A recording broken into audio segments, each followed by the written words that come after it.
안녕하세요. 미래를 설계하라 경제잡학사전 고혜림입니다.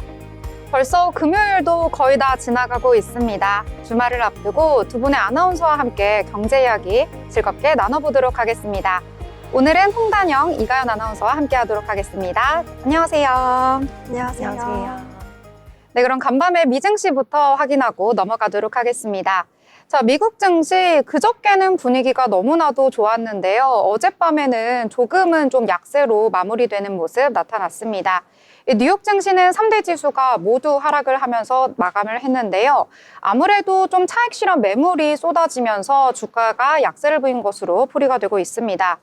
이 핵심 수치가 견조하게 나왔던 것은 이 12월 미국 소매 판매인데요. 그래도 시장의 충격은 제한적이었다, 이런 평가까지 나오고 있습니다. 실제로 소비 지표를 살펴봐도요, 이 증시에는 큰 영향을 미치지는 않았는데요. 이 소매 지표 발표 직후에도 이 주가 지수 선물은 큰 변동은 없었습니다. 이 개장 후 증시도 충격이 감지되지는 않았었는데요. 하지만 전날 급등에 따른 피로감이 좀 겹치면서 매물이 쏟아진 것으로 이 시장 투자자들은 풀이를 하고 있습니다. 특히 나스닥 쪽에서 보면은요, 이 시가총액 상위 기술주들 중심으로 좀 매물이 쏟아져 나왔습니다. 특히 마감 1시간 전 매물이 쏟아지면서 낙폭을 더욱더 키우는 모습 나타났는데요. 특히 의문의 급락 종목은 바로 애플이었습니다. 시가총액 1위 종목이죠. 뚜렷한 악재가 없었는데도 불구하고 애플이 무려 4% 이상 하락하면서 마감을 했습니다. 꾸준히 조금씩이지만 계속해서 주가가 오르는 모습을 보였던 애플, 계속해서 좀 강자의 모습을 보인다, 이렇게 평가를 했었는데요. 이 작년 8월 5일 4.82% 급락 후에 최대 낙폭을 기록하면서 어젯밤 마감이 됐습니다. 애플 같은 경우에는 올해 들어 현재까지 이 M7 기업 중에서 수익률이 가장 낮다, 이런 평가까지 나오고 있는 모습 나타났고요. 그 밖에 좀 종목들도 그다지 분위기는 좋지가 못했습니다. 테슬라도 3% 넘게 떨어지는 모습, 엔비디아와 아마존, 알파벳 역시도 1% 이상 하락하면서 기술주가 좀 약세를 보였다, 이렇게 평가를 해볼 수가 있을 것 같습니다. 이 반면에 TSMC 실적을 발표를 했었죠. 시장의 예상치를 훌쩍 넘는 실적을 발표하면서 시장 투자자들의 환호를 얻었습니다. 3.86% 오르면서 마감이 됐고요. ASML 같은 경우에도 3.3% 상승 마감하는 모습 나타났습니다. 그리고 이번 주 주요 은행들의 실적 발표가 나타나고 있는데요. 이 우량주도 하방을 지지하는 모습 나타나줬습니다. 이 모건 스탠리는 예상치를 웃돈 작년 4분기 실적에 주가가 4% 이상 뛰는 모습이 나타났고요. 골드만삭스 같은 경우에도 1% 넘게 오르면서 마감을 했습니다. 반면에 뱅크 오브 아메리카는 호실적을 보였는데도 불구하고 약보합선에서 거래를 마치는 모습 나타났습니다. 자, 이렇게 미증시 좀 전반적으로 주춤하는 모습이 나타났습니다. 그래도 그저께 워낙 좀 크게 뛰어줬기 때문에 이번에 하락은 좀 조정이다, 이렇게 평가를 해볼 수가 있을 것 같은데요. 자, 그러면 미증시와 별개로 또 국내 증시는 어떻게 흘러갔을지 함께 이야기 나눠보도록 하겠습니다. 자, 단영 아나운서는 오늘 장 어떻게 보셨을까요? 네, 아무래도 하루 만에 파란 물결이 조금 아쉽습니다. 특히 코스피는 외국인과 기관이 물량을 덜어내면서 대부분 하락 흐름 보였는데요. 시가총액 상위 종목에서는 네이버와 SK 하이닉스 정도만 상승 흐름 보였습니다. LG 에너지솔루션도 계속해서 등락을 반복하다가 결국은 하락 마감했습니다. 네, 코스닥 시장에서는 반도체주, 그리고 로봇주, 바이오주 정도 강했는데 제가 오늘 로봇주 가져와 봤으니까요. 좀 잠시 후에 설명드리겠습니다. 네, 여러 가지 이야기를 해볼 텐데요. 그중에서도 좀 단영 아나운서가 주목해본 섹터가 있을 것 같은데 어떤 섹터를 좀 주목해보셨을까요? 네, 저는 전선주 가져와 봤습니다. 네, 지난해부터 피크아웃, 정점 후 하락 우려를 보였는데 앞으로의 상승 모멘텀이 충분하다, 이런 흐름이 나오고 있습니다. 인공지능 수요가 계속해서 확대가 되면서 데이터 투자 센터에 대한 증설에 대한 기대감도 작용하고 있습니다. 여기에 앞으로 트럼프 대통령 당선인이 200억 달러 규모의 데이터 센터에 대한 건설 계획을 내세우면서 더 힘을 싣고 있습니다. 네, 우리나라도 지난해부터 생산시설 증설에 나섰는데요. 앞으로 본격적인 공급 확대까지 4, 5년이 걸린다고 생각을 한다면 앞으로의 호황 지속은 계속될 것으로 보입니다. 여기에 북미 시장 중심으로 호조도 이어지겠습니다. 오늘 LS 기업이 강했는데요. 여기에 계열사와 자회사까지 상승을 이끌었습니다. 기업 이슈는 테슬라 일론 머스크 CEO와 관련이 있습니다. 일단 좀 조금 더 자세히 살펴보면 LS와 LS 에코에너지, LS 마린솔루션, 대원전선, 그리고 제일일렉트릭이 상승 흐름 보였고요. LS 일렉트릭이 테슬라 일론 머스크 CEO가 설립한 인공지능 개발사에 전력기기를 공급한다는 소식에 오늘 장 초반에 10% 가까이 급등했습니다. AI 개발사 XAI 데이터 센터에 배전반 부품을 공급하기로 한 건데요. 이미 한국 전력기기 업체들이 북무양 수출 수혜를 입은 상태라서 미국 4대 빅테크 기업 중 3곳과 전기 배분 장치 납품을 협의했다고 소식에 주가가 뛰었습니다.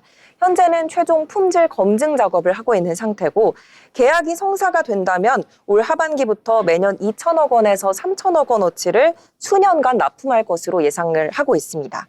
증권가에서는 LS 기업에 대해 매수 의견을 내놨고요.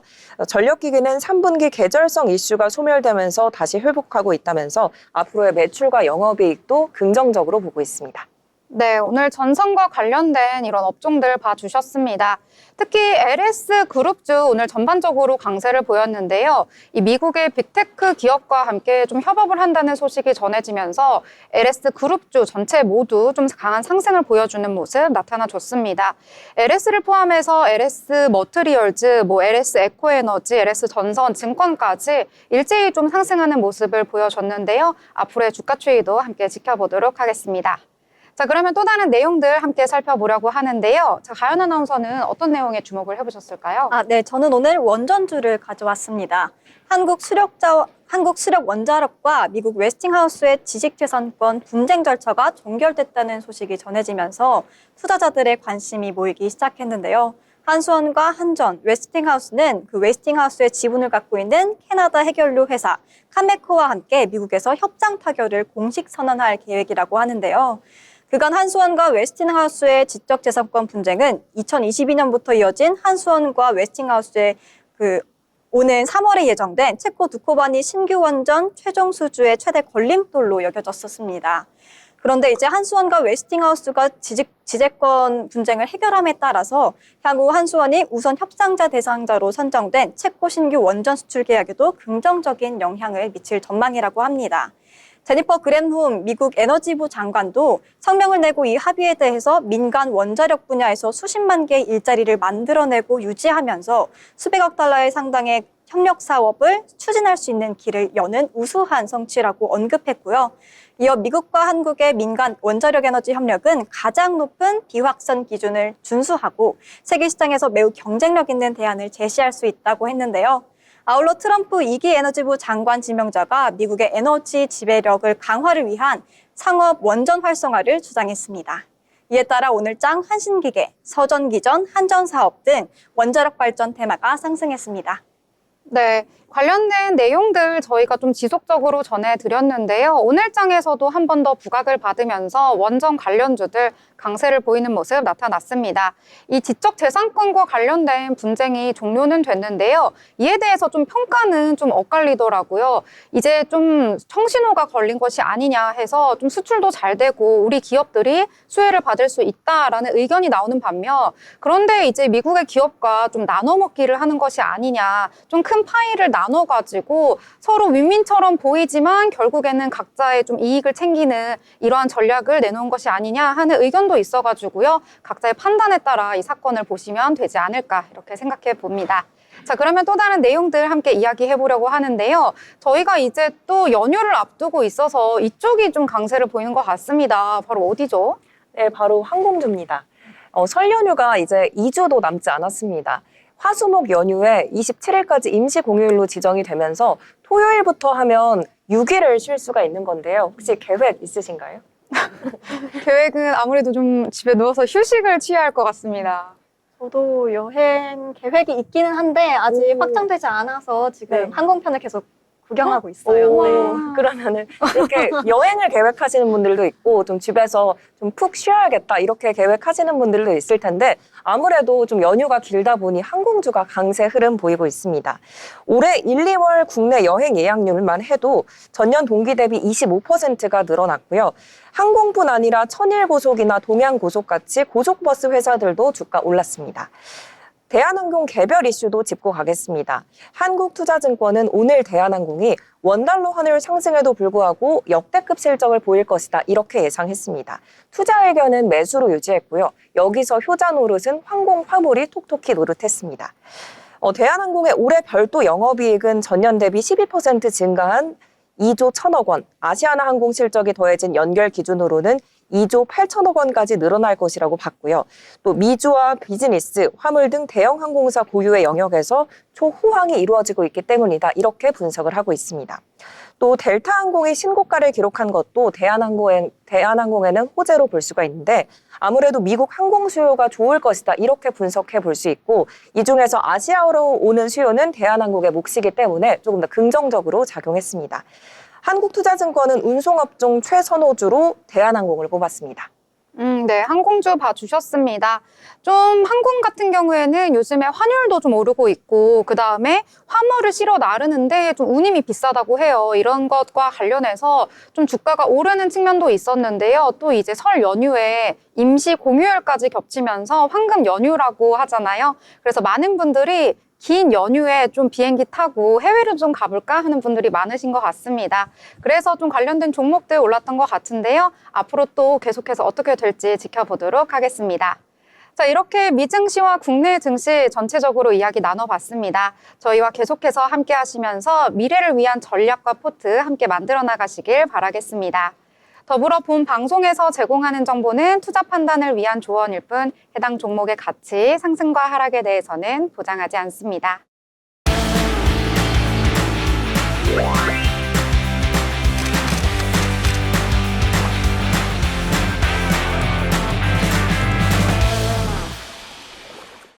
네, 이번 시간은 전국의 축제, 전시, 하프를 알아가보는 시간입니다. 어디 갈까 시간인데요. 자, 오늘은 또 어디로 떠날지 너무나도 궁금합니다. 오늘은 변주연 아나운서와 함께 하도록 하겠습니다. 안녕하세요. 네, 안녕하세요. 아나운서 변주은입니다.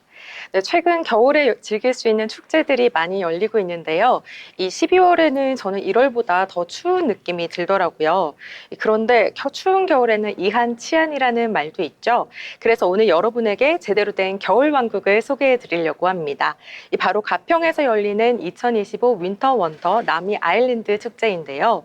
이 가평 남이섬 정말 이쁜 곳입니다. 드라마 겨울연가 촬영장으로도 유명한 곳인데요. 이 두 분 앵커님 혹시 남이섬 가보셨을까요? 저 좀 몇 년 전, 꽤 오래 전인데 한 번 가봤던 기억이 있어요. 저는 안 가봤는데 그래서 오늘 조금 더 기대가 되고 있어요. 아, 제가 그럼 소개 잘 해드려야겠네요. 저는 지난 가을에 부모님과 함께 가봤었는데요. 메타 세콰이어 길이라고 해서 이쁜 이제 인생샷을 남길 수 있는 장소가 있습니다. 그곳에서 부모님 인생샷 남겨드렸던 기억이 있는데요. 드라마 굿와이프에서도 나온 곳이라고 합니다. 쭉 들어선 길다란 은행나무 길에서 사진을 찍으면 가을 수채화 같은 사진들이 찍힌다고 하는데요. 이렇게 가을에 가도 정말 아름다운 남이섬, 겨울에 가면요 겨울왕국 같은 이제 디즈니 영화 속에 있는 듯한 느낌도 받을 수 있다고 합니다. 남이섬에서 열리는 윈터 원더 축제, 이 축제에 대해서는 혹시 들어보셨을까요? 저는 남이섬은 너무나 유명하니까 들어봤는데 이 축제는 사실 이번에 좀 처음이에요. 저도요. 윈터 원더 남이섬 축제에 대해서 간략히 소개를 해드리면요. 12월 1일부터 개최해서 다음 달 2월 28일까지 3개월간 열리는 축제입니다. 올해로 7년째 진행되고 있는 남이섬의 대표적인 축제라고 하는데요. 이번 달 27일이 임시 공휴일로 지정이 되면서 황금 연휴가 생겼잖아요. 그런데 이렇게 비행기표를 예매하지 못하신 분들도 있고 이렇게 긴 연휴 동안에 집에서만 보내고 싶지 않다 하시는 분들은 바로 국내 여행을 떠날 타이밍입니다. 이렇게 국내 여행지로 이 남이섬 강력 추천드려봅니다. 저도 남이섬 이제 국내 여행지 중에서는 굉장히 유명하기도 하고 또 대중교통으로 갈 수 있어서 접근성도 엄청 좋잖아요. 그래서 이번에 축제를 방문을 해보고 싶은데 혹시 여기서 진행되고 있는 뭐 프로그램이라든지 이런 것들이 좀 있을까요? 네, 겨울에 남이섬은 정말 절경이어서 흰 눈으로 덮인 메타 세콰이어 길도 보실 수 있고요. 이 꽁꽁한 하늘 폭포와 남이나루 빙벽 등도 감상하실 수 있는데요. 이 플레이존, 먹거리존, 그리고 포토존으로 프로그램들이 장소들이 나눠져 있습니다. 이 겨울 냄새가 물씬 나는 즐길거리로 가득하다고 하는데요. 순서는 개인별로 다르게 즐기셔도 되지만 제가 개인적으로 순서를 한번 추천을 해드리면요. 이 포토존으로 가서 먼저 이쁜 사진을 건지시고요. 이 사진을 찍다 보면 출출해지니까 먹거리존으로 가셔서 겨울 간식도 하나 드셔보시고요. 그 다음에 배를 채운 뒤에 이 플레이존으로 가셔서 신나게 노는 코스 한번 추천드려 봅니다. 네, 그리고 또 각각 테마마다 특징이 있는데요. 이 포토존은 별빛 산책 그리고 남인섬 4컷으로 나눠지는데요. 별빛 산책 코스는 산타 마을 얼음 분수 쪽에 있습니다. 이 남인섬에서 이틀간 축제를 즐기고 싶다 하시는 분들은 남인섬 안에서 숙박도 하실 수 있는데요. 이때 숙박객들을 대상으로 체험과 액티비티 프로그램 할인 혜택도 들어간다고 하니까요. 이 숙박하실 분들은 이런 할인 혜택도 꼭 챙겨가시길 바라겠습니다. 이 남이섬 4컷은요, 바이크센터 메이하우스 쪽에 있다고 합니다. 이 남이섬이 꽤 큰데 이렇게 미리 알아가셔서 헤매지 않고 이쁜 사진 많이 남겨오셨으면 좋겠습니다. 다음으로 소개해드릴 곳은 먹거리 존인데요. 이 크리스마스 머핀과 스노우맨 크로플 등 아주 귀여운 겨울 캐릭터 디저트들이 준비되어 있다고 합니다. 친구, 연인과 함께 간다면요. 윈터 애프터눈 티세트를 먹으면서 디저트 데이트도 함께 하실 수 있기 때문에 먹거리에서 디저트 투어하는 재미까지 쏠쏠하게 느껴보실 수 있을 것 같습니다. 기본적으로 남이섬에는 식당들도 많기 때문에요. 배가 고파서 관광을 못한다? 남이섬에서는 있을 수 없는 일입니다. 마지막으로 대망의 플레이존을 빠뜨릴 수가 없는데요. 이 플레이존에서는 모닥불을 피워놓고 감성 충만한 불멍도 하실 수 있고요. 또 겨울에 빠질 수 없는 익사이팅한 체험이 있는데요. 두 분 앵커는 혹시 떠오르는 그 체험이 있을까요? 겨울에 할 수 있는 레포츠? 저는 스키 아니면 보드 생각해봤어요. 오, 저도 스키보드도 생각나고 눈썰매도 좀 생각나더라고요. 아, 네. 겨울에 즐길 수 있는 레포츠가 다 나왔는데요. 지금 여기에 정답이 나왔습니다. 구현코님 아까 이제 사진 보시고 네. 바로 맞추신 거죠? 어떻게 하셨죠? 눈썰미가 대단하신데요. 이 정답이 바로 눈썰매입니다. 네. 12월에는 산타와 루돌프가 먼저 썰매를 탔잖아요. 자, 우리도 이제 썰매를 타볼 시간입니다. 이 남이섬에 가셔서 겨울에 신나게 눈썰매도 타보시는 건 어떨까요? 다만 눈썰매장은 1월 4일부터 2월 2일까지 운영된다고 하니까요. 이 기간 지켜서 가시면 신나는 눈썰매까지 같이 즐기실 수 있을 것 같습니다. 오, 이렇게 눈썰매 타러 사실 따로 눈썰매장 가기도 하는데 남이섬 여행 가서 눈썰매까지 즐길 수 있다고 하니까 일석이조인 것 같습니다. 자, 그러면 이렇게 눈썰매 하려면 입장료가 좀 따로 있을까요? 입장료가요. 남이섬의 입장료는 있지만 이 눈썰매장은 무료로 이용이 되는데요. 이게 너무 좋습니다. 네, 이번 달 주말에는 비싼 키즈 카페를 가는 것보다 이렇게 남이섬 가보시는 건 어떨까요? 아이들을 눈썰매장에 보내놓고 이제 부모님들은 남이섬에서 커플 시절의 추억들을 떠올리시면서 데이트 하시는 건 어떨까 싶습니다. 네, 남이섬의 입장료는 왕복 선박 탑승료가 포함된 가격인데요. 일반은 16,000원, 그리고 특별우대에 해당하는 중고등학생과 노인, 그리고 중증장애인, 국가유공자는 13,000원, 그리고 초등학생과 미취학 아동은 10,000원입니다.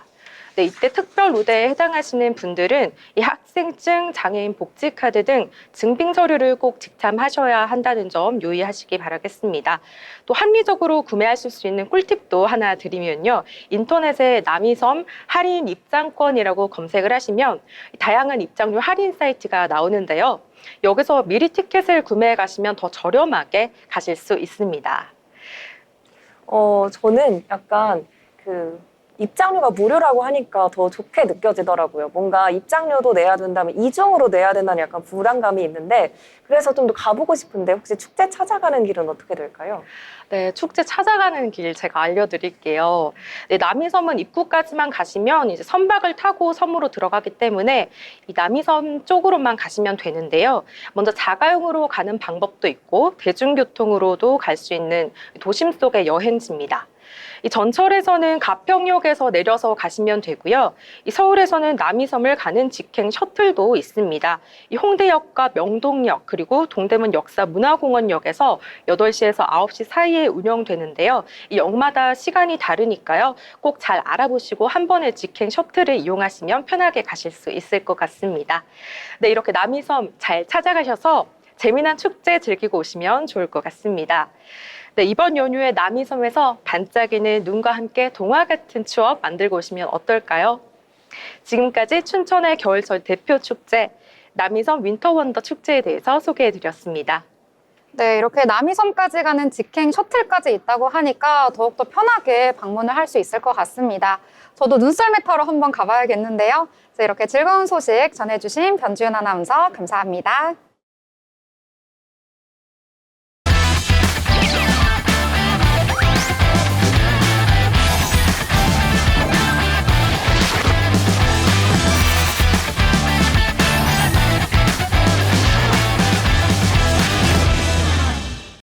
네, 이번 시간은 돈을 잘 벌고 싶은 이 고수가 되고 싶은 아나운서들이 모여서 주식 이야기, 경제 이야기 함께 나눠보도록 하겠습니다. 자, 오늘장에 대해서 전반적으로 이야기를 나누기 전에 오늘장 어떻게 좀 흘러갔고 어떻게 마무리가 되었을지 한번 체크해보고 넘어가 봐야 할 것 같은데요. 자, 오늘은 가연 아나운서가 전해주신다고 합니다. 오늘장 어떻게 마무리됐을까요?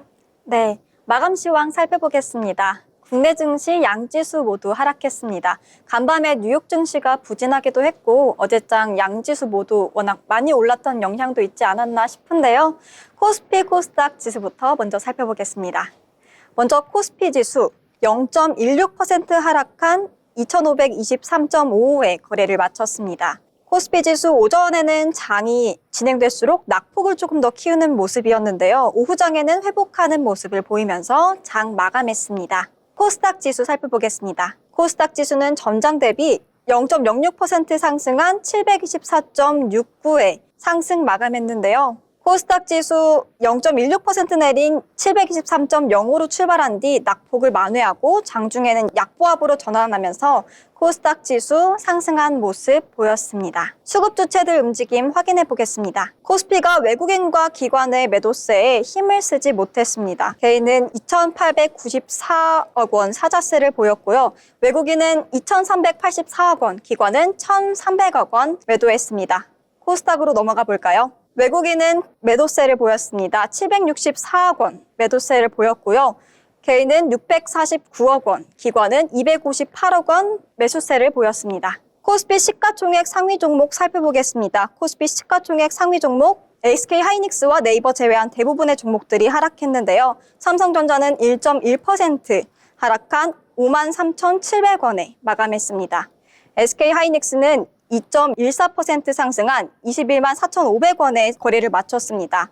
SK 하이닉스는 전날 국내 증시 마감 직전에 발표된 대만 TSMC 호실적의 영향으로 상승 마감했는데요. 고금리, 고환율로 어려움을 겪는 산업계의 상황을 고려해서 협력사의 원활한 자금 운용과 내수 경기 활성화를 위해 거래 대금을 조기에 지급하기로 결정했다고도 합니다. LG 에너지 솔루션 같은 경우에는 장중에 상승하다가 0.43% 하락한 35만 500원에 마쳤습니다. 현대차는 3.42% 하락한 21만 1,500원에 마감한 모습을 보이고요. 네이버는 1.21% 상승한 20만 9천원에 마감했습니다. 코스닥 시가총액 상위 종목 살펴보도록 하겠습니다. 코스닥 시총 상위 종목 중에는 에코프로비엠, 에코프로, 엔캠 등의 2차 전지주는 대부분이 하락했는데요. 에코프로 BM 같은 경우에는 0.91% 하락한 13만 100원, 에코프로는 1.42% 하락한 6만 2,300원에 마감했습니다. 반도체 관련 종목주는 강세를 보였습니다. HPSP 같은 경우에는 10.78% 상승한 31,850원으로 마감했습니다. 제약저 중에서는 클래시스, 파마리서치 같은 경우에 일부는 올랐으나 알테오젠, HLB 같은 경우에는 내렸습니다. 이상으로 마감 시황 전해드렸습니다. 네, 오늘 시황 잘 살펴봤습니다. 오늘 코스피와 코스닥 조금은 숨고르기에 들어간 걸까요? 방향성을 찾지 못하는 시장의 모습 장중 내내 이어지면서 결국은 마감을 했습니다. 코스피 같은 경우에는 전일 대비 0.16% 내리면서 2,523선에서 마감을 했는데요. 계속해서 좀 장중 내내 마이너스권에서 움직이는 모습 보여줬습니다. 그래도 좀 오후장 들어서는 이 하락폭을 일부 만회하면서 마감하기는 했는데요. 약보합선에서 마감을 했다라고 보실 수가 있겠고요. 코스피 시장에서 오늘 상승한 종목은 435개, 하락한 종목은 448개여서요. 좀 비슷했다 이렇게 보실 수가 있겠고요. 상한가를 기록한 종목은 2종목이었다 이렇게 정리를 해보도록 하겠습니다. 코스닥 같은 경우에는 그래도 좀 플러스로 마감하는 모습 나타났습니다. 계속해서 좀 보합권에서 등락을 거듭하는 모습 나타났습니다. 상승하려고 계속해서 좀 시도를 했는데요. 장 막판에 힘을 내주면서 전일 대비 0.06% 상승한 724선에서 거래를 마쳤습니다. 이 코스닥 같은 경우에는 이 외국인이 매도로 대응을 했고요. 기관 같은 경우에는 매수로 대응하긴 했지만 물량이 그다지 크진 않아서 영향은 미비했다 이렇게 보실 수가 있겠습니다. 오늘 시가총액 상단에 위치한 종목들 보시다시피 좀 사이즈가 큰 종목들이 좀 일제히 하락을 하면서 지수에 계속해서 하방 압력을 보였던 오늘 하루였는데요. 오늘 반도체 같은 경우에는 SK 하이닉스만이 살아남은 모습이었습니다. 전일 대비 2%대 상승하면서 21만 4,500원에서 종가 형성하는 모습 나타나줬고요. 삼성전자 같은 경우에는 최근 들어서 좀 흐름이 좋지 못한 것 같습니다. 오늘 같은 경우에도 1%대 하락하는 모습, 그리고 완성차 업종들도 현대차, 기아 할 것 없이 일제히 하락을 하면서 사이즈가 큰 종목이 좀 하락을 했다 이렇게 보실 수가 있겠습니다. 코스닥도 분위기는 거의 비슷한데요. 코스닥에서도 2차전지 관련주들 최근 들어서 좀 약세였다가 반짝 좀 상승을 하나 싶었는데요. 오늘 다시금 좀 하락하는 모습 나타나줬고요. 그래도 좀 코스닥에서는 오늘 아까 말씀드렸다시피 로봇주가 좀 강세였기 때문에 레인보우 로보틱스만이 거의 5% 가까이 상승을 했다 이렇게 정리해볼 수가 있을 것 같습니다. 아무래도 좀 미국의 정치적인 이슈 국내까지도 좀 영향을 미치고 있는 것 같습니다. 사실 간밤에 미증시가 좀 일제히 하락을 하면서 국내 증시도 오늘장 좀 분위기가 좋지 않겠다 이렇게 예상하시는 투자자분들 많으셨는데요. 아무래도 트럼프 정부가 이제 출범을 곧 앞두고 있습니다. 현재 시간 20일 취임을 할 예정이고요. 취임을 한 이후에 행정명령을 내릴 텐데 과연 어떤 내용의 행정명령을 내릴지 이 부분도 많은 분들이 좀 주목을 하고 있고요.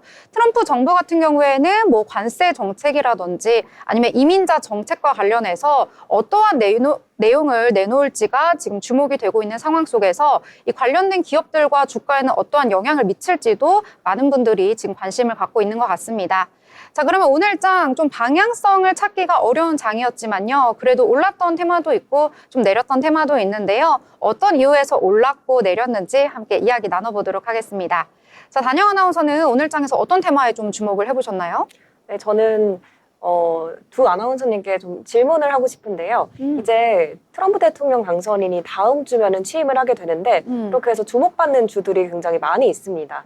그중에서 신재생 에너지주 많잖아요. 화력도 있고 풍력도 있고 수력도 있고 많은데 그중에서 조금 어떤 것들이 네. 떠오를까 이렇게 좀 생각해 보신 거 있나요? 어떤 게 있을 것 같나요? 조금 더 찾아봐야 될 것 같아요. 그냥 개인적인 그냥 추측에서? 어떤 주들이 신재생 여러 가지가 있는데 아무래도 풍력, 수력, 수소, 태양광 많이 있는데 연일 얘기 나오고 있는 태양광 아닐까요? 아무래도 어제도 언급이 되었었으니까 맞습니다. 저도 태양광을 가져와 봤는데요. 이유는요, 바로 트럼프 차기 행정부가 대중 제재가 이제 태양광 업체로까지 영향을 주기 때문입니다. 중국 태양광 업체를 제재 대상에 포함을 하고요. 중국산 태양광 웨이퍼와 폴리실리콘 등 관련 제품 관세가 현행은 50%인데 여기서 10% 더 늘려서 60%까지 오를 수 있다. 이런 전망이 나오고 있습니다. 하지만 우리 기업에는 호재죠. 우리는 태양광 업체에서 중국에 이어서 2위인데 중국이 이렇게 대중 제재를 받게 되면 우리가 반사 이익을 누릴 것이다. 이런 긍정적인 전망이 나오고 있습니다. 국내 태양광 기업 중에 한화솔루션은 미국 내에서 태양광 발전 공급망 일원화를 추진하고 있습니다. 이에 미국의 중국 태양광 산업 제재 가능성이 제기되면서 매수세가 붙었는데요. 전장보다 2.66% 상승하면서 21,200원에 오늘 거래 마쳤습니다. 증권사는 트럼프 정부가 태양광 관련 중국 기업의 과세 장벽을 더 높일 수 있다고 보고 있고요. 또 이 와중에 국내 태양광 생산업체에 주던 보조금을 그대로 유지를 한다면 국내 기업은 더욱더 큰 수혜를 입을 것이다. 이렇게 분석을 했습니다. 이렇게 업황 회복 조짐이 보이면서 4분기 실적은 흑자 전환을 예상하고 있습니다. 네, 태양광 봐주셨습니다. 여러 가지 신재생과 관련된 테마들이 있는데요. 이 트럼프 정부가 들어서게 되면은 아무래도 트럼프는 이 전통적인 화력이라든지 석탄이라든지 이런 쪽에 좀 집중을 하는데 신재생은 이제 하지 않겠다라고 언급을 했지만 그 중에서도 태양광 같은 경우에는 좀 관심을 가지고 있다고 하더라고요. 보조금도 계속해서 지속을 해서 이제 나눠주겠다라는 내용까지 언급을 하기도 했어서 다른 쪽은 몰라도 태양광 같은 경우에는 좀 지속 가능하게 정책이 이어지지 않을까 이런 기대감이 모이면서 좀 주가에도 영향을 받고 있는 것 같습니다. 국내 기업들도 태양광 쪽으로 굉장히 미국 기업들과 연관해서 업무 협약을 맺는 기업들도 많이 있거든요. 함께 찾아보시면서 좀 투자처로 괜찮을까 살펴보시면 좋을 것 같다 이런 생각이 드네요. 자, 그러면 또 다른 내용들 함께 이야기해 보도록 하겠습니다. 자, 어떤 내용들 또 보셨을까요? 네, 저는 오늘 앞서 설명해 주셨던 전선주와도 관련이 있는 전력 설비 관련주를 골라왔습니다. 일론 머스크가 미국 로스앤젤레스에서 발생한 산불 복구 과정에서 전력 부족을 새로운 위협으로 지목했는데요. 머스크 CEO는 2025년부터 에너지 생산이 급증하는 수요를 따라가지 못할 가능성이 있다면서 특히 인공지능 발전으로 전력 수요가 폭증할 것이라고 언급했습니다.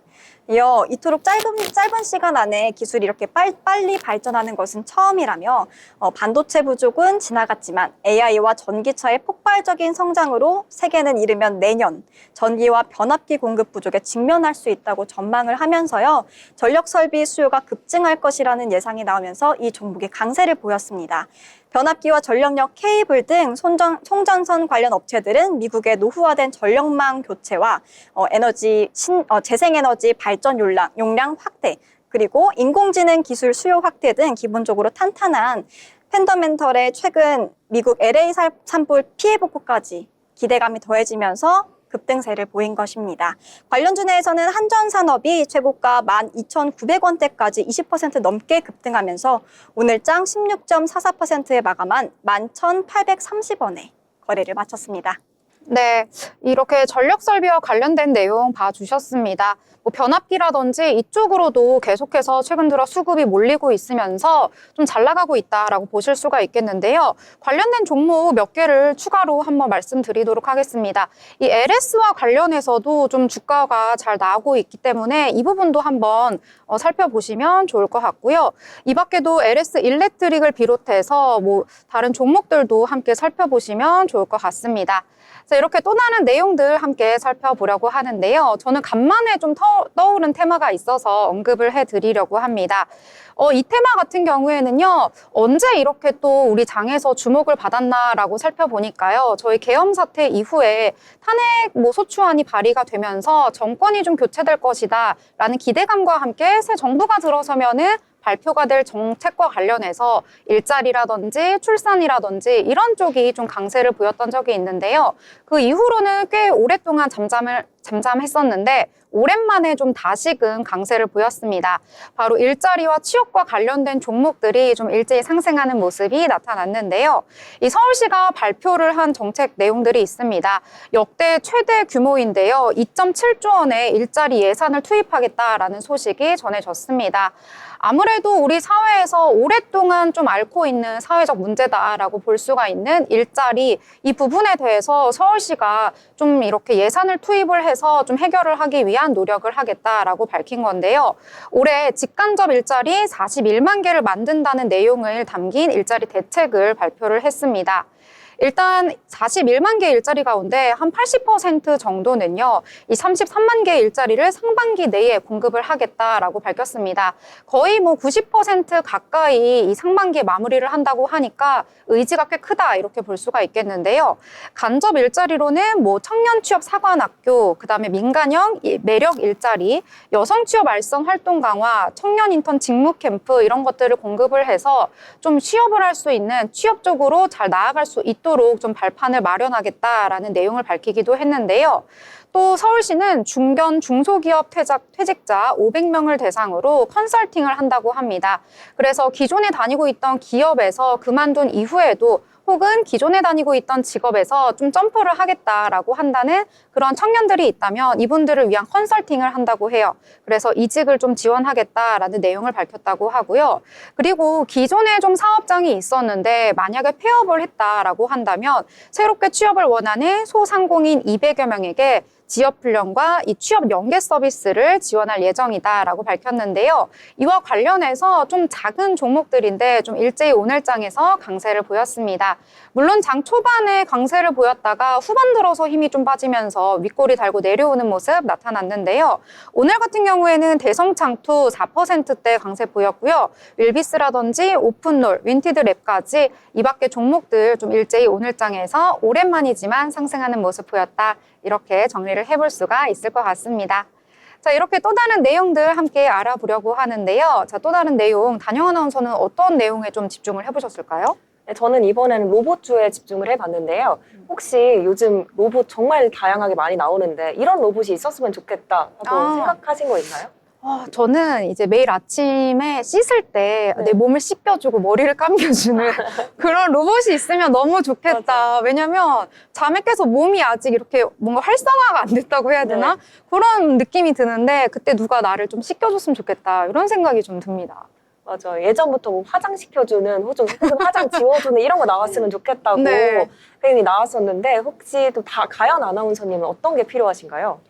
저는 최근에 일본에서 펫 그 로봇이 나왔다고 들었어요. 그래서 그 반려 로봇이 너무 관심이 있어서 한번 구매를 해보고 싶다는 생각을 하긴 했습니다.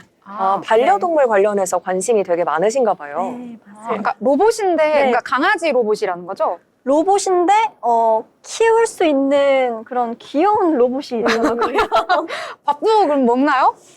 전기로 전기로. 강아지를 키웁니다. 네. 근데 뭐 요즘에는 인간도 되게 정말 더 인간같이 만드니까 반려동물도 더 귀엽게 만들 것 같다 이런 생각도 드네요. 저는 오늘 생각해봤더니 저는 항상 좀 보부상이거든요. 짐을 많이 들고 다니는데 아예 로봇이랑 같이 다니고 싶어요. 제 짐을 좀 들어줬으면 들어주고 좋겠더라고요. 다리 아플 때 업어주고. 그럼 또 없는 건 생각 못했는데 너무 좋을 것 같고 이렇게 해서 제가 좀 같이 다니는 걸 생각해봤더니 그와 비슷하게 좀 주목받고 있는 주가 있더라고요. 바로 휴머노이드 로봇입니다. 인간형 로봇인데요. 최근 계속해서 주목을 받고 있는 이유가 빅테크 기업이 여기를 계속해서 상용화시키고 개발하려고 노력하고 있기 때문입니다. 로봇 관련 소프트웨어나 부품 관련 제조하는 중소형주에 먼저 관심을 가져보셔도 좋을 텐데요. 일론 머스크 CEO는 휴머노이드 개발에 집중을 하고 있고 또 테슬라는 작년 6월에 옵티머스를 기가팩토리에 시범 투입하기도 했습니다. 올 들어서 로봇주는 계속해서 상승 흐름 보이고 있고 또 증시를 주도하고 있기도 합니다. 또 글로벌 완성차 BMW도 미국 공장에 AI를 적용한 휴머노이드를 활용하고 있습니다. 증권가에서는 휴머노이드 수혜주로 대형 로봇주보다 좀 상대적으로 가벼운 중소형주에 주목을 하고 있는데 아무래도 소프트웨어나 부품을 개발하는 업체의 주가가 먼저 움직일 것이다 이렇게 예상을 하고 있습니다. 로봇 관절 역할인 액추에이터를 생산하는 하이젠 R&M 오늘 상승 흐름 보였습니다. 전장보다 1.9% 상승했고요. 26,750원에 거래 마쳤습니다. 이외에도 클로봇이나 또 지능형 로봇 솔루션 업체 시메스도 살펴보시면 좋은데요. 지난해 10월에 코스닥 시장에 상장을 한 상태고 또 AI 기술을 활용해서 물류 창고에 상품을 인식한 뒤 특정 장소에 쌓도록 하는 기술을 보유하고 있습니다. 이 회사도 액추에이터 등 다양한 모터를 생산하고 있습니다. 네. 로봇주 관심 있게 보시는 분들도 많을 것 같습니다. 왜냐하면 미래에는 저희가 거부한다고 해도 이 로봇과 함께하는 세상이 다가올 것이다라는 게 좀 기정사실화가 된 것 같습니다. 그래서 인간이 좀 작업하기 힘든 그런 근무 환경에서 로봇이 대신하기도 하고요. 혹은 좀 우리의 그 목숨이 생명이 좀 위험한 그런 현장에서도 대신하기도 하고 너무 노동력이 크게 필요한 곳에서도 로봇이 대신하기도 하잖아요. 그래서 일상생활에서의 편리함 외에도 좀 이렇게 노동 환경이나 작업 환경에서도 로봇이 대신 인간의 일을 할 것이기 때문에 이 로봇과 관련해서는 미래 산업으로 아주 유망하지 않나 이렇게 개인적으로 생각을 해보는데요. 시청자 여러분께서도 한번 주의 깊게 살펴보시면 좋을 것 같습니다. 자, 그러면 또 다른 내용들 함께 이야기해 보도록 하겠습니다. 자, 가연 아나운서는 어떤 내용을 또 보셨을까요? 네, 저는 오늘의 특징주로 삼보산업을 가져왔습니다. 오늘장 삼보산업의 주가가 장 초반부터 강세를 보였는데요. 삼보산업은 코스닥 시장에서 전장 대비 4.37% 오른 2,390원에 거래를 마쳤는데요. 삼보산업이 어제 지난 16일 장 마감 이후에 운영자금 조달을 위해서 약 30억 원 규모의 제3자 배정 유상증자를 공시한 사실이 투심을 모은 영향이 있다고 합니다. 발행 신주는 123만 9,669주이며 상장 예정일은 2025년 2월 14일이라고 하는데요. 제3자 배정 대상자는 최대주주인 이태용 씨입니다. 원래 통상 유상증자 같은 경우에는 악재로 인식되지만 최대주주를 대상으로 한 3자 배정의 경우에는 미래 성장의 기대감이 반영돼서 호재로 인식되는 경향이 있다고 합니다. 네, 이상으로 삼보산업 가져왔습니다. 네, 삼보산업 주목을 해주셨는데요. 오늘 장에서는 4.37% 상승을 했습니다. 삼보산업 같은 경우에는 최근 들어서 주가가 그래도 좀 고공행진하고 있더라고요. 좀 작은 사이즈의 기업이니까요. 투자를 하실 때는 유의를 하셔야겠습니다. 자, 저는 또 다른 내용들 한번 살펴보려고 하는데요. 오늘 좀 반도체가 강세를 보이니까 그 안에서도 좀 유리기판 관련된 종목들이 오늘 강세를 보인 것 같습니다. 유리기판 정말 잊을만 하면 계속해서 이야기가 나오고 있는 것 같습니다. 저희 방송 보신 분들도 아마 눈치채셨을 것 같은데요. 이번에는 좀 미국발 소식이 더해지면서 주가에 긍정적인 소식으로 작용을 했습니다. 이 바이든 정부가 SKC 앱솔릭스에 1억 달러의 보조금을 추가로 지급하겠다라는 소식이 전해지면서 관련된 종목들이 상승을 한 건데요. 지난달에 한국 기업 중 최초로 칩스법 보조금을 확정 지급받은 SKC, 이제는 연방 정부로부터 추가로 또 지급을 받는다고 합니다. 자, 이제 바이든 정부 얼마 남지 않아가지고요. 뭐 새로운 일을 좀 하려나 싶었는데 임기 종료를 앞두고 이렇게 새롭게 좀 보조금까지 지급하는 모습이 나타났는데요. 이 유리기판을 제조하는 SKC 조지아 공장인 앱솔릭스에 1억 달러의 보조금을 주겠다라고 확정을 지었습니다. 자, 만약에 추가 보조금을 주게 된다면 이 보조금 같은 경우에는요, 이 조지아주에 가동 중인 유리기판 공장인 앱솔릭스에 직접 지급이 된다고 하고요. 앱솔릭스는 이 추가 지급된 돈을 바탕으로 해서 유리기판 생산량을 연 4만 8천 개로 늘릴 예정이라고 합니다. 이러한 호재 속에서 유리기판 자체가 좀 미래의 경쟁력을 가지고 있는 이 기판 관련주인데 이렇게 좀 자금력까지 좀 빵빵하게 갖춰준다면 더욱더 상승할 수 있지 않을까 하는 기대감이 오늘 장에서 모인 건데요.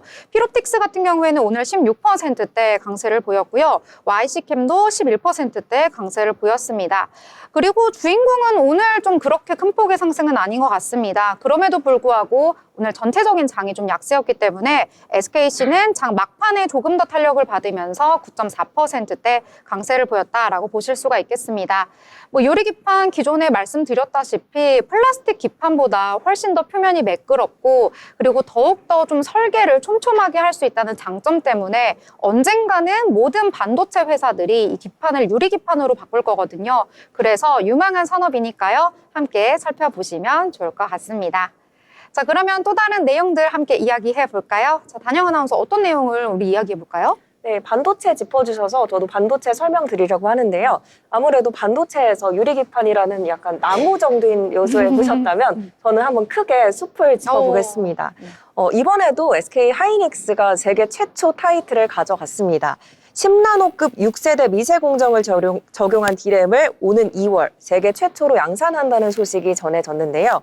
지난해 8월이었죠. 일시를 적용한 16기가비트 더블 데이터 레이트 5 디램을 세계 최초로 개발을 했는데 이후 양산까지 세계 최초 타이틀을 또 유지하게 됐습니다. 이미 엔비디아의 HBM4 조기 공급 소식에 크게 올랐었는데 오늘도 상승세 이어갔죠. 개발부터 양산까지 최소 6개월 정도가 소요된다는 것을 감안을 하면 경쟁사들이 지금 시작을 한다고 하더라도 SK 하이닉스보다 6개월 이상 뒤처지기는 합니다. 반도체 업계는 과거 후발주자였던 SK 하이닉스가 10나노급 4세대 때부터 삼성전자와 동등 개발을 했는데 10나노급 5세대부터는 삼성전자를 제친 것으로 보고 있습니다.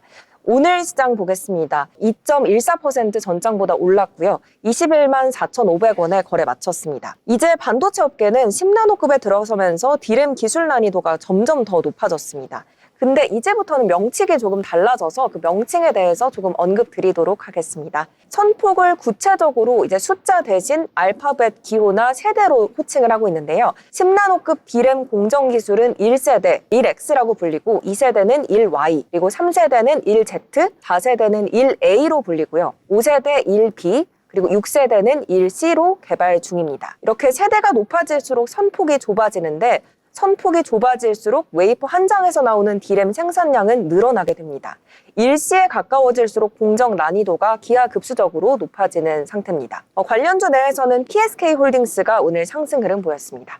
네. 뭐 일시 뭐 이렇게 했는데 그러니까 간단하게 하면 어떻게 해야지 좀 우리가 외울 수 있을까요? 뒤에 알파벳을 외우면 조금 더 쉬우실 것 같아요. 어차피 1은 동일하니까 네. X, Y, Z로 가고요. 네. 그리고 A, B, C로 갑니다. 그렇게 될수록 조금 더 이 나노의 공정이 더 촘촘하다는 건가요? 네, 선폭이 좁아지고 D램 생산량이 많이 된다. 그러니까 A, B, C로 갈수록 네. 조금 더 많이 D램이 나온다. 이렇게 이해하시면 될 것 같아요. 그럼 X, Y, Z, A, B, C 네. 순서로 그러면 시청자분들께서도 이렇게 뉴스 같은 거 전에 들으실 때 앞에 1은 똑같다고 하니까 X, Y, Z, A, B, C 이렇게 순서로 갈수록 조금 더 좀 기술력이 좋아지고 있다. 이렇게 이해를 하시면 좋지 않을까 생각을 해봤습니다. 오늘 장에서 전체적으로 약세였는데 SK 하이닉스만이 오늘 장에서 좀 선방을 해줬잖아요. 반도체와 주에 관련해서 좀 자세히 전해드렸으니까요. 참고해서 투자하시면 좋을 것 같습니다. 자, 저는 오늘 장에서 하락한 테마 한번 짧게 말씀드리려고 합니다. 제가 미증시 이야기를 잠깐 하면서요. 애플의 주가가 이유가 없이 뚝 떨어졌다라고 말씀을 드렸는데요. 그래서인지 좀 아이폰과 관련해서도 관련된 종목들이 오늘 장에서 좀 힘을 못 쓰는 모습 나타났습니다.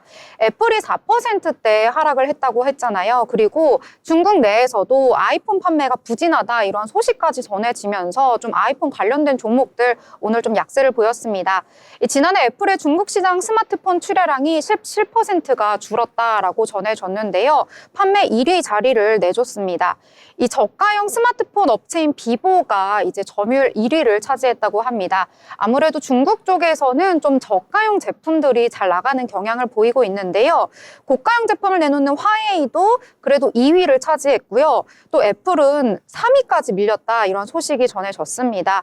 이 연간 매출 감소폭이 사상 최대 규모로 떨어지면서 아이폰 이제 중국 시장에서는 인기가 없어지는 건가 이런 우려까지 좀 더해지고 있는데요. 애플이 왜 이렇게 부진한지 좀 분석을 여러 전문가들이 내놨는데 이 중국에서 판매되는 아이폰이 AI 기능을 탑재하지 못한 것이 원인이다. 이러한 내용을 좀 1위로 꼽았습니다. 이 같은 소식 속에서 오늘 덕산 네오룩스도 좀 약세를 보였고요. BHC 같은 경우에도 약세 보였습니다. 특히 좀 관련된 아이폰과 좀 밸류체인을 엮이고 있는 LG 이노텍도 오늘 장에서 약세를 보였는데요. LG 이노텍은 심지어 2024년 4분기 실적 발표까지 임박했으니까요. 이 부분도 참고해 보시길 바라겠습니다. 더불어 본 방송에서 제공하는 정보는 투자 판단을 위한 조언일 뿐 해당 종목의 가치, 상승과 하락에 대해서는 보장하지 않습니다.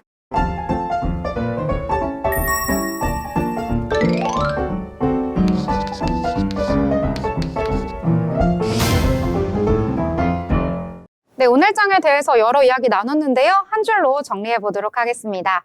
자, 가연 아나운서는 오늘 장 어떻게 한 줄로 표현을 해볼까요? 네, 처음에는 하락 마감했지만 그래도 상승하려고 노력했다 정도로 표현할 수 있을 것 같습니다. 네, 깔끔한 정리해 주셨습니다. 자, 단영 아나운서는 오늘 장 한 줄로 어떻게 표현을 해볼까요? 저는 판을 잘 읽자 이렇게 생각을 해봤는데요. 이제 곧 새로운 지도자가 탄생을 하잖아요. 곧 취임할 도널드 트럼프 대통령이 있는데 당선인에 따라서 이제 어떻게 좀 주목받고 있는 주가 바뀌고 있습니다. 전선주라든지 태양광주라든지 오늘 언급드린 것들 잘 살펴보시면 좀 투자에 도움이 되시지 않을까 생각해봤습니다. 네, 저는 오늘 장에 대해서 좀 방향성을 찾지 못하는 순환매 장세 이렇게 정리를 해보도록 하겠습니다. 어떻게 좀 갈피를 찾아야 할지 모르겠는데요. 일단 주말이니까요. 시청자 여러분들 푹 쉬시고 저희 월요일 방송으로 함께 이야기 또 나눠보도록 하겠습니다. 시청해주신 여러분 고맙습니다.